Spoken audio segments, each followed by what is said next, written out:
जिस समय अंतिम समय होता है जीव का, या जिस समय गर्भ में होता है, दोनों स्थितियों में, गर्भ में उसे बहुत जन्मों की याद आती है, तो वो व्याकुल हो जाता है। ऐसे ऐसे कर्म उनके परिणाम से इस गर्भ में, एक बार प्रभु एक बार मुझे निकाल दो, मैं जाकर के मानव देह में ऐसे सत्कर्म करूंगा, ऐसा भजन करूंगा कि दोबारा मां के गर्भ में ना आना पड़े। जब अंतिम समय होता है तो जितने इस जन्म में दुष्कर्म या सत्कर्म के सब सामने घेर लेते हैं, बहुत जन्मों के कर्म संस्कार छा जाते हैं, और जो उसको योनि मिलनी होती है वही चित्त अटक जाता है। आगे बहुत सावधान, बहुत सावधान। कह रहे हरिराम व्यास जी, 14 लोकों में घूम कर, मेरी स्मृति इस समय जागृत, 14 लोकों में घूमा हूं, हर जगह सुख भोग की लालसा में हरि का विस्मरण ही होता रहा। हरि का स्मरण कब होता है अखंड? जब लौकिक सुखों की, भोगों की चाह खत्म हो जाती है। होगी कैसे? भगवान नाम जप से। हरि का विस्मरण कब होता है? जब किसी भी भोग में महत्व करके भोग रहे होगे, उस समय हरि, और अगर हरि स्मरण है तो उसमें सुख नहीं मिल सकता, क्योंकि सत्य प्रकाश तुम्हारे साथ है। इसीलिए बड़े भाग्यशाली जन हैं जो रात दिन नाम का पहरा बैठा लिए हैं। रात दिन नाम, उठे बैठे चले फिरे खाए पिए सब क्रियाएं हो रही, पर भगवत स्मरण परायण, बड़े महत भाग्यशाली।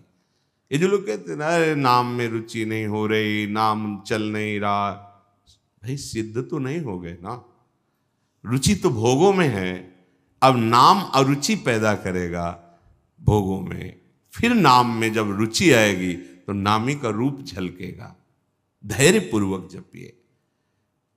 14 भुवनों में घूम आया, इसी स्वार्थ ने सुख भोग की लालसा ने हरि विस्मरण कराया। हरि विसरायो। करोड़ों ऐसे अपराध किए जन्म जन्मांतरों में, जिन्हें ब्रह्म हत्या कहते हैं, पंच महापाप कहे गए हैं।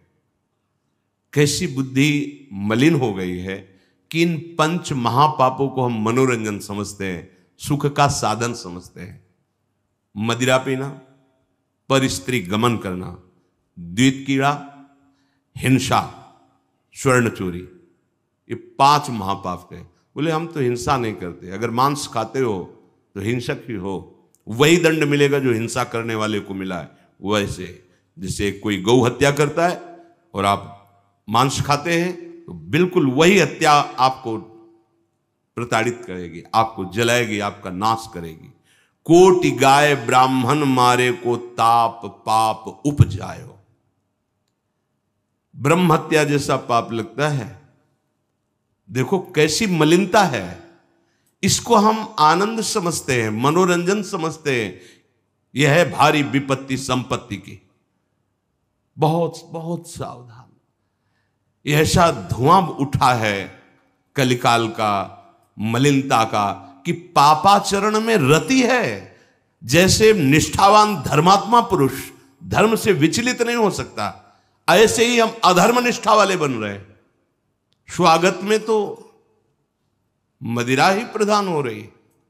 कैसा कैसा बुद्धि काम नहीं कर रही। कैसे मंगल होगा, कैसे सुख होगा, जिसे शास्त्र के रचयिता भगवान स्वयं श्री कृष्ण द्वैपायन व्यास देव जी वो कह रहे हैं। ये पंच महापाप है, ये ब्रह्म हत्या के समान है। कैसा कैसा मनोरंजन। मित्र मिले, क्या स्वागत में मदिरा रखी जाए। और बहुत भाई धनी है, ऐश्वर्यवान, तो मांस भक्षण और व्यभिचार, मनोरंजन के लिए द्वैत कीड़ा, दूसरों का धन अपहरण करना, हिंसा करना स्वभाव। क्या हो रहा है? बोले पाप ताप उपजायो, भारी ताप। कल जो है किसी को पूरी चमड़ी सड़ रही है, पूरी चमड़ी चिल्ला रहे, पूरी चमड़ी उधेल रही, खून रक्त ऐसे मक्खियां भिन भिना रही। क्या हुआ? कर्म बिगड़ गया, मानव देह मिली, जीना मुश्किल है, प्रतिपल आह अब जब तक जिए तब तक वो चीखता रहेगा। अर्थ नहीं है औषधि के लिए, कोई पास नहीं जा रहा है। कैसे आप समझो, जब कर्म अपना दंड देना प्रारंभ करेगा तो कोई तुम्हारी रक्षा नहीं कर पाएगा। बात समझो। हरिराम व्यास जी कह रहे हैं, कोटि गाय ब्राह्मण मारे को ताप पाप उपजायो। आप देश विदेश घूम रहे, आप मांस भक्षण कर रहे हैं, क्या आपको ये जानकारी है कि विधर्मियों ने तलवार की नोक पर उसको पवाने की चेष्टा करते थे तो गर्दन कटवा लेते थे जन, पर उसको कभी जवान पे नहीं रखा, ऐसे चीर दिए गए, स्वीकार कर लिया, पर उन्होंने उसको रख। आज तुम पैसे देके खाते हो, तुम जानकारी करते हो कि जो तुम देश विदेश से घूम रहे हो, गर्दन उतरवाना स्वीकार कर लिया पर चखा नहीं। आज तुम्हारी बुद्धि इतनी भ्रष्ट है कि तुम पैसा देकर उसे खाते हो और अपने को मनुष्य कहते हो, अपने को जो जो भी नाम दो कि हम ये सनातनी, हम ये धर्म में चलने वाले। आप क्या, सनातन भगवान का नाम है, भगवान का नाम सनातन है। तुम भगवान के हो तो भगवान की आज्ञा का पालन करो। तुम्हारे लिए जो बना हुआ आहार है उसे आप पाओ, धर्म पूर्वक चलो। महापाप हम हर्षित होकर करते हैं, बातें बड़ी बड़ी ज्ञान वैराग्य बड़ी उन्नति की बातें करते हैं, और हमारे आचरण कैसे होते हैं। सुधार करो भाई, सुधार कर लो। अगर आपको ये मानव देह मिला है तो संभाल कर लो, नहीं कितनी योनियों में भटकना पड़ेगा अभी पता नहीं। अज्ञान के कारण लगता है देख लेंगे, कुछ नहीं। सावधान हो जाओ। यदि आप जिस पशु का मांस खाते हैं उसी पशु की हत्या का आपको पूर्ण दंड मिलेगा। यानी कि मैं खरीद लाता हूं, मैं कोई हत्या तो नहीं करता, लेकिन आप पा रहे हैं ना, तो वही पाप आपको लगेगा। वही कर्ता प्रेरक अनुमोदन। आगे कह रहे, कभी नीच प्रवृत्ति धारण करके, नीच योनि में जन्म लेकर के नाना प्रकार की चोरी कपट छल, बस कैसे पेट भरे। कभी बहुत विद्वान होकर के विद्या के अभिमान में तर्क विवाद करते, प्रकांड पंडित थे। ये जहां भी जाते थे विजयश्री विद्वता से प्राप्त करते थे। तर्क जिह्वा में ऐसी प्रवीणता थी, कोई इनके सामने टिकता नहीं था। तो वहां फिर नमस्कार, पूजा, सम्मान, वाहवाही। कबहू क विद्यावाद स्वाद लगी, ब्राह्मण हुए पूजवायो। जब कोई प्रणाम करता है, नमस्कार करता है, प्रशंसा करता है, अच्छा लगता है। वो अच्छा लगना देह भाव को पुष्ट करके भगवत विस्मृति के गर्त में गिरा देगा। कभी तो इतनी गरीबी देखी है, कभी किसी योनि में ये देखा कि राजा बन गया, छत्र चौर बड़ा वैभव, लेकिन उधर गरीबी में भूख से व्याकुल होकर भगवत स्मृति रहित जीवन गया। कभी इतना वैभव कि उसके अभिमान में प्रभु को भूलकर भटकता रहा। ये ऐसी माया है कि जो जहां है उसी में आसक्त है। महाभारत में प्रसंग आता है, भगवान व्यास देव जी जा रहे थे तो एक नाली का कीड़ा निकलकर बड़ी तीव्र गति से मार्ग को लांघ रहा था। वह भाई इतनी रफ्तार से आप जा रहे हो, क्यों, क्या पीड़ा है तुम्हें? वो बोले उस साइड की नाली में मुझे जाना है और भयभीत हूं। क्यों भयभीत? तुम्हें गाड़ी की आवाज नहीं सुनाई दे रही? बैलगाड़ी आ रही, वो हमारे ऊपर चढ़ेगी तो मैं मर जाऊंगा। भगवान व्यासदेव जी सर्वभाषाओं का ज्ञान रखने वाले, उन्होंने कहा तुम्हें इस कीड़े शरीर से इतना प्यार है? अरे ये शरीर नष्ट होगा तो दूसरा शरीर मिल जाएगा। बोले आपको जो व्यास शरीर प्रिय है ना, ये उतना ही हमें ये कीड़े का शरीर प्रिय है। भगवान व्यासदेव जी ने कहा बड़ी भगवान की विचित्र माया है, अब हम तुम्हारा परम कल्याण करेंगे। तुम एक बार मेरे कहने से रुक जाओ, अभी शरीर छूटेगा, और तुम सुख को प्राप्त होगे। तुम्हें दुख नहीं मिलेगा शरीर छूटने के समय। स्तब्ध किया उसको, ओ गाड़ी आई कुचल के मन। उसका फिर चतुर्वर्ण में जन्म हुआ मनुष्य योनि में। वो जब नवयुवक हुआ तो अपने इन्हीं सब कार्यों में, जो चतुर्वर्ण के कार्य, उसी में मगन गए भगवान व्यास देव जी। बड़ा बड़ा प्रसंग है, मुझसे छोटा करके। भाई तुम कौन हो? अपना परिचय। मैं अमुक हूं। नहीं नहीं, तुम्हें याद है? अब स्मृति जागृत हुई। हाँ, मैं वही कीड़ा हूं जो आपसे। तो देखो तुम फंस गए ना फिर यहां। जैसे तुम्हें कीड़े का शरीर प्रिय था, ऐसे तुम ये इस शरीर में। नहीं नहीं, इसको भी छोड़ो। भगवान व्यास देव जी ने वो शरीर छुड़वाया। क्रम से वो प्रथम वर्ण में जब उस ऐसे राजा बना, तृतीय वर्ण, ओ चंवर डुलाए। तुम्हें याद है? हर वर्ण में उसका जन्म हुआ क्रम से। तुम्हें याद है? हाँ, मैं चक्रवर्ती राजा हूं, मेरा है वैभव, मुझे स्मृति। नहीं नहीं, तब पूर्व, हाँ मैं नाली कीड़ा था, मैं ये समझो।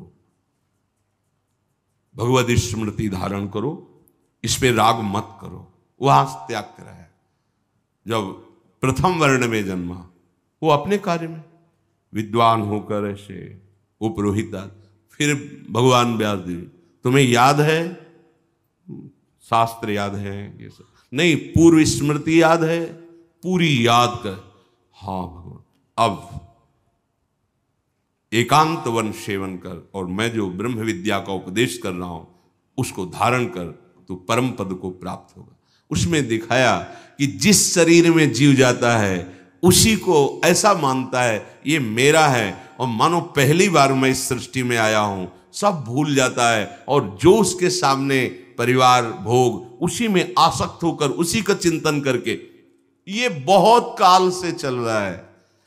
जब भगवत प्रताप से स्मृति जागृत हुई तो कह रहे हरिराम व्यास जी कि कभी मैं नीच वर्ण में जन्मा तो नाना प्रकार के नीच कर्म करता रहा, कभी उच्च वर्ण में जन्मा तो बस यही वाद विवाद और तर्क प्रणाम नमस्कार, इसमें पूरा जीवन विस्मरण कर दिया हरि का। कभी मैं बहुत गरीब हुआ तो घर घर पेट पालने के लिए उनकी जूठन खाई।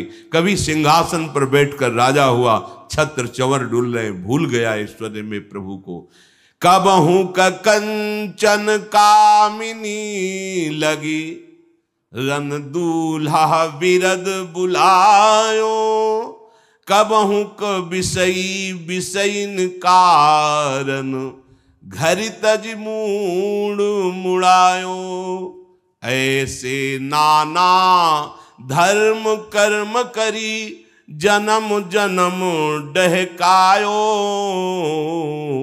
अब कै रसिक अनन्य व्यासहि, राधा रमण दिखायो। कभी कंचन में आसक्त, कभी कामी में आसक्त, बड़ी दुर्दशा हुई। हर जगह विनाश को प्राप्त होता रहा।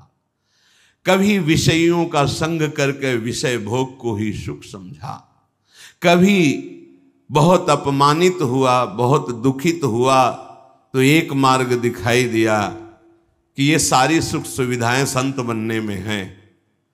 तो नारी मुई घर संपत्ति नासी, और मूड मुड़ाए भय सन्यासी।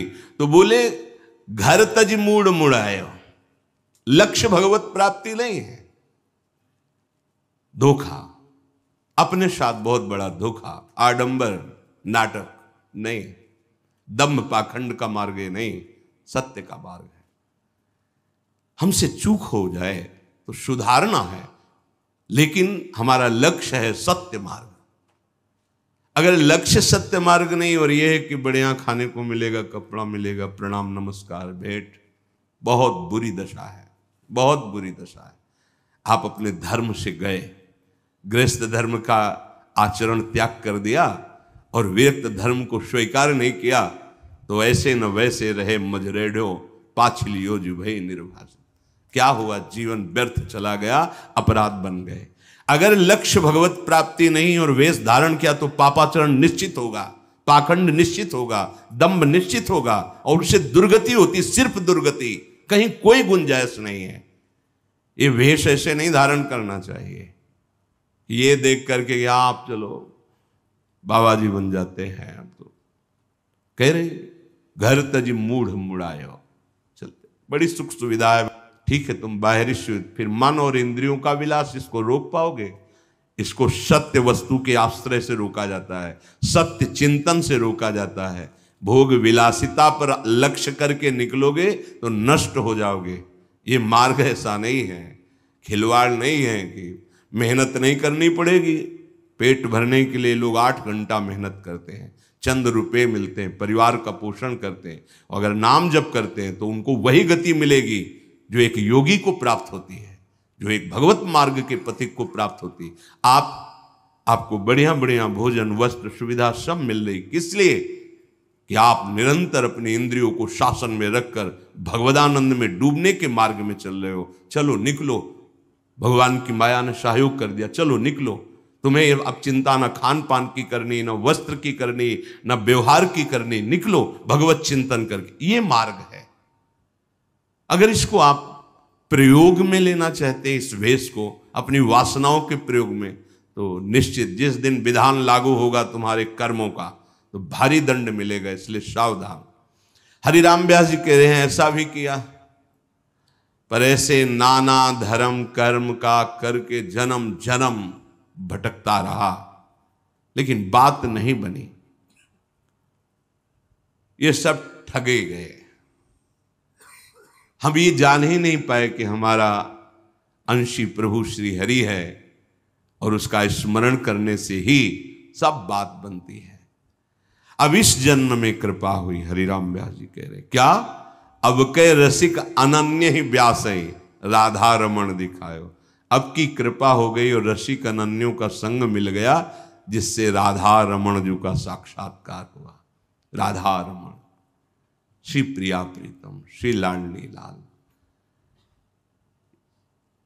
भगवान का नाम सर्व विजयी। अब तो कुछ समझ में नहीं आता, बस एक बात समझ में आती है, ए भाई नाम जप लो जैसे बने। हृदय से कह रहा हूं, हृदय से साफ सुधर जाएगी, साफ क्षमा हो जाएगा, परम पावन हो जाओगे। जितनी तुम्हारी इंद्रियों ने तुम्हें फंसाया है, इनको वैसे ही जलाकर पवित्र कर देगा ये नाम। बस आप इंद्रियों में तदात्म मत होइए कि बहुत जलन हो रही, बहुत, ये उनको हो रही जिन दुष्ट इंद्रियों ने मुझे बार बार अनेक जन्म से भटकाते हुए हरि से विमुख किया है। अब उनको दंड मिल रहा है। और होता क्या है, अज्ञान के कारण हम उनमें तदात्म हो जाते हैं और कहते हैं बहुत जलन हो रही, तो हम फिर मनोरंजन में लग जाते हैं, प्रभु का नाम छोड़ देते हैं, प्रभु के मार्ग को छोड़ देते हैं। श्री पाद प्रबोधानंद जी महाराज कह रहे, श्री कृष्णे तस्य नाम स्वत तदनुचरे नागसामस्ति मेन्तः। हे श्री कृष्ण, आपका नाम महान महिमा में परम सुख प्रदान करने वाला है, पर मैं उसको भी नहीं जप पा रहा हूं। देखो, जैसे तुम बंधन में पड़े हो दुश्मनों की, तो वो शांत हैं लगभग, और जहां देखा है बंधन छुड़ाने की चेष्टा, टूट पड़ेंगे ऊपर। ऐसे ही जहां तुम इस भव समुद्र से निकलने की चेष्टा करते हो, एकदम हर दोष प्रकट हो जाता है। दूसरों पर दोष दृष्टि करना, निंदा करना, नाना प्रकार की कामनाओं की भीड़ लग जाना, वो उपासक तभी निकल सकता है जब किसी भगवत प्रेमी महात्मा का सानिध्य हो। क्योंकि इन सब प्रपंचों को दबाने के लिए सत्संग बहुत बड़ी सामर्थ्य है। रोज नया उत्साह, रोज नया बल, रोज नई उमंग जागृत करता है। तभी बिनु सत्संग न पावई प्राणी, बिना सत्संग के पर यही सर आवत अति कठिनाई, राम कृपा बिनुआई न जाई। देखो, जहां जहां भी सत्संग के शब्द मिल रहे हैं जिन जिन को, वो बड़े भाग्यशाली हैं।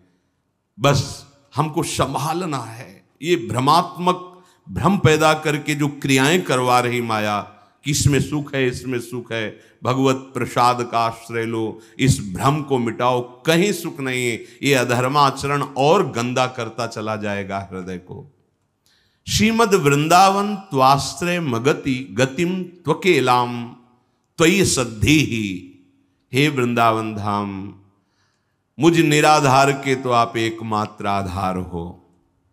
मैं बस एकमात्र आपकी शरण ले लिया है, आप मुझे आश्रय दीजिए। मैं एकमात्र आपकी शरण ले लिया। धाम बहुत कृपालु है, ये निश्चित कृपा करता है, निश्चित। पर ये किम कुर्याम कुत्रयायाम यदिवत भवेत तद भवत्वेव कामम। मैं क्या करूं, कहां जाऊं, ये सब छोड़ दिया है। अब क्या करूं, कहां जाऊं, यद्यपि मैं ऐसा हूं। त्यक्ता सर्वोपि धर्मो हरिहरि न मन्यक त्यक्तमेकम विकर्म। मैं ऐसा धर्मी हूं कि सब धर्म ने मेरा त्याग कर दिया है, एक भी पापाचरण में त्याग नहीं कर पाया हूं। ना श्री कृष्ण का नाम जप पा रहा हूं और ना श्री कृष्ण के दासों पर निर्दोष भाव कर पा रहा हूं। यद्यपि मैं ऐसा हूं, पर मैंने आपका आश्रय ले लिया वृंदावन धाम।